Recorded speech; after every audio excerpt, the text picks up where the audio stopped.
Hey guys, I am experimenting with the camera without a microphone attached, so if this doesn't sound that great, I apologize. But I got a new one, I got a new studio, there's a lot going on and I'm still trying to figure out like what works and what doesn't work so well.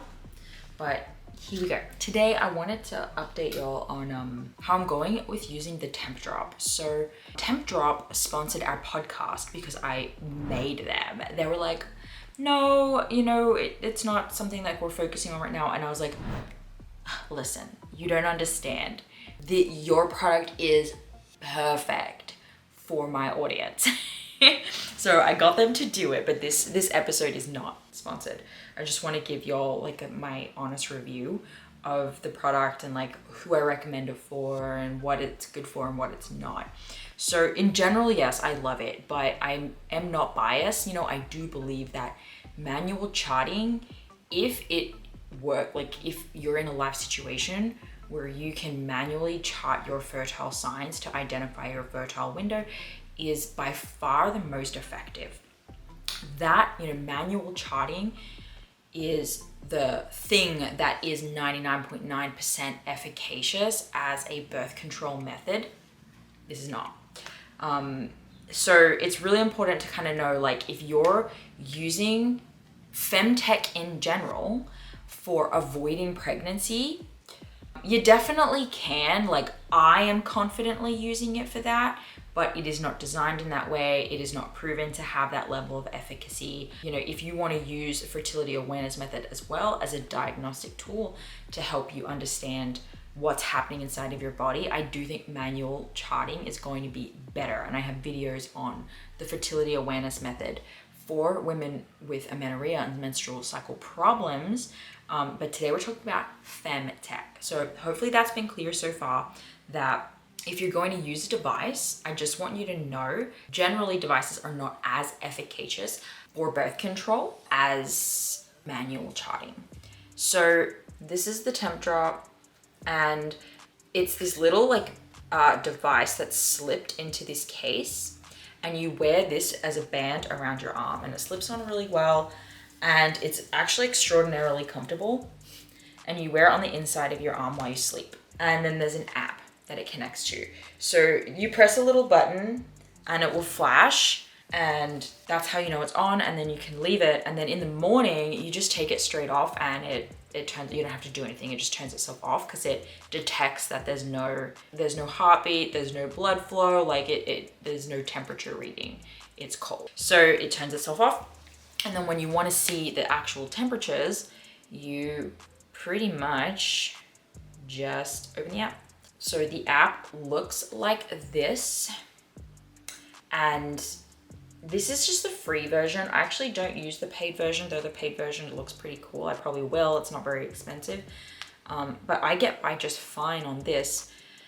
And it basically logs your temperatures, and then you can go into each day and sort of log, if you've seen mucus, if there was an issue with your temperature, it was unreliable. You can make custom notes. You can mark your cervix position, whether or not you had intercourse, whether or not you had an ovulation strip or an LH testing strip, and it logs the information in a chart for you. So as y'all can see, if you chart now, you can see that it has read that I ovulated over here, and then in my prior chart, I ovulated.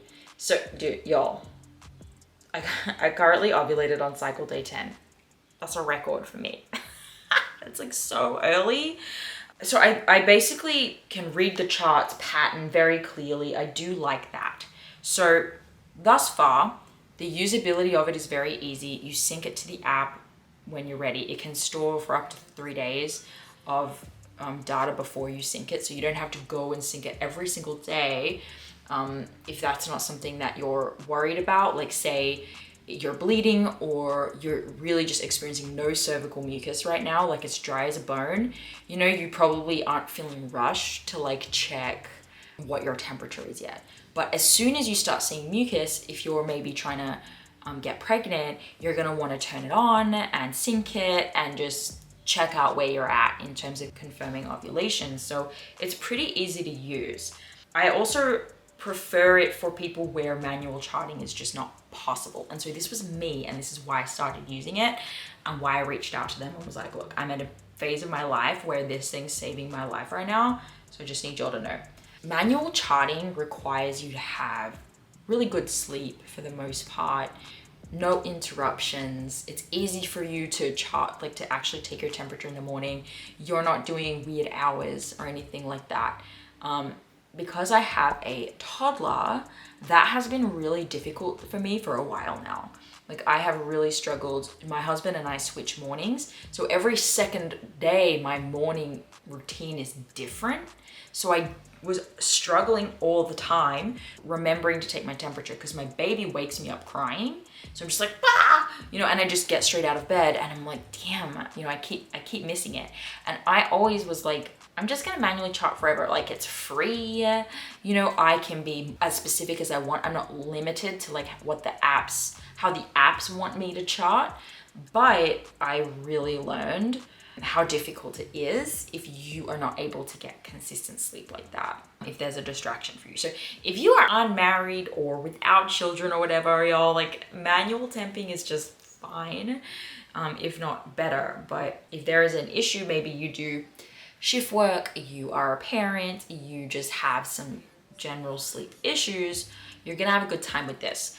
So the reason for it being a good alternative to manual charting, if you can't manual chart, is basically you don't have to do any of the tracking of it, and it's taking your average temperature over the time that you sleep and logging that versus taking your temperature at one point in the morning where it's been more affected in general by, you know, your lack of sleep, what time you woke up. So this one is basically able to better remove those different variables that are causing your chart to be more difficult to read.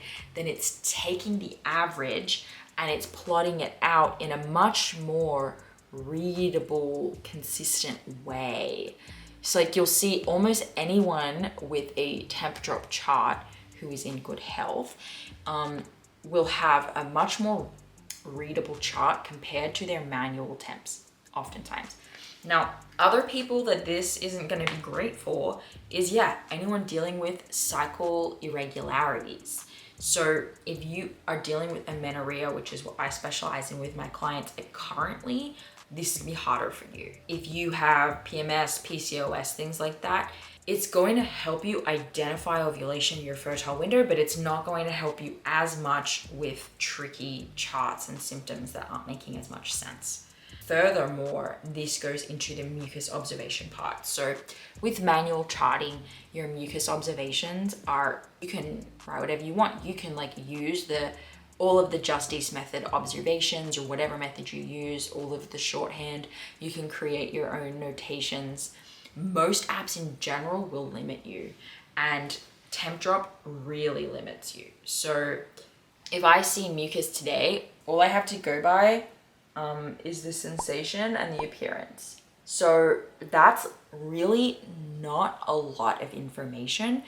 In legit full-on mucus charting, you want sensation, you want color, consistency, the length that it's stretched. This really limits you to basically like non-peak and peak mucus, but you don't get to really describe what you saw.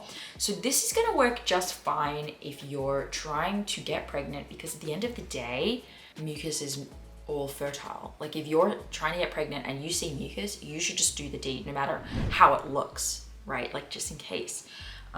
But maybe if you struggle with conception, like there's some issues, you're seeing mucus, everything looks fine, but you're not getting pregnant, you know, and you want to start really narrowing it into like the types of fertile mucus that you can see.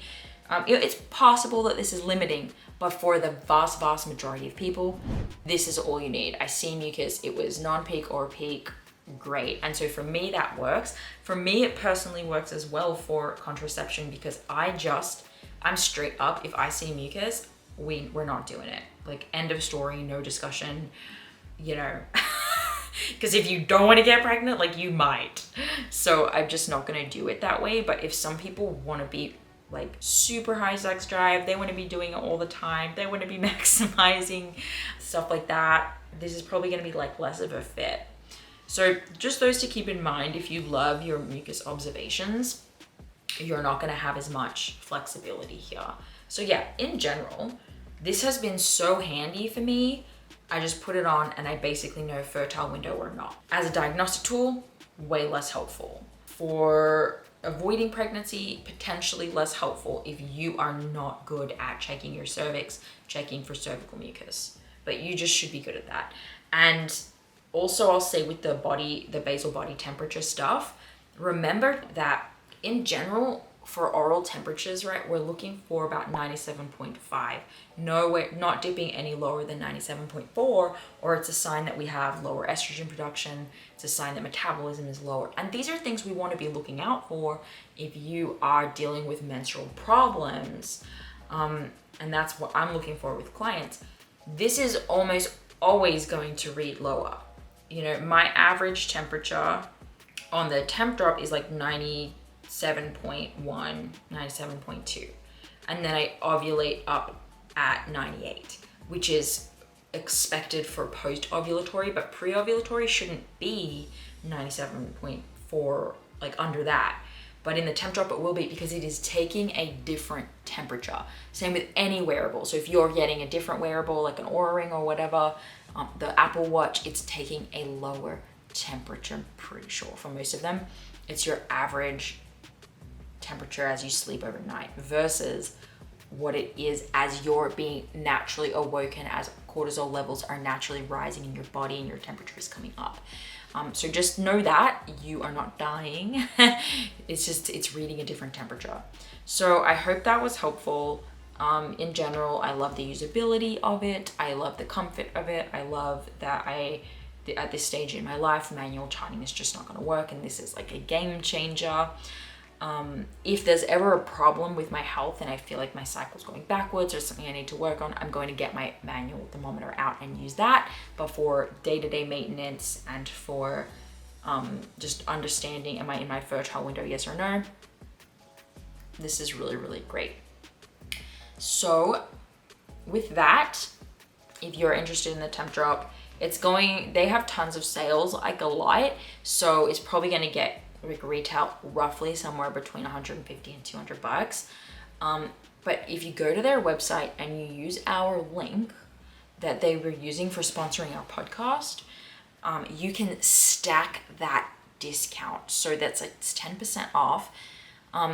So I'll put the link in the comments, but also I think even if you just go to their website and you put the code in for HA Society in all caps, just HA Society, it will apply 10% on top of any existing discount. So if they're having a 15% or 20% sale, you can add another 10% on top by using our discount. We don't get a kickback for that at this time, but I noticed they have a referral program that anyone can use. So I might do that. I might put that in the comments later when they stop sponsoring the show. But yeah, I like it. I like it a lot. I like it better than some of the other apps. Some of the other ones still have hardware you have to take their temperature with, so like that problem doesn't get resolved. I like that you just wear this and that you only have to wear it at night, because I don't really want to wear a ring all day. I don't want to wear a watch all day. So this works perfect for me. I love it, and it's consistent, and also the technology works. Like I didn't have to pair anything. I've never had to repair it. When I ask it to sync, it just syncs. Like I appreciate the reliability of that, because I feel like sometimes I repel technology. Yeah, okay. I hope this was helpful, guys. Please subscribe to this channel if it was. Let me know what you think. If you use this, if you use a different product, what's your review on it? And if you have any questions as well, I'm happy to answer them. Okay, have a good one.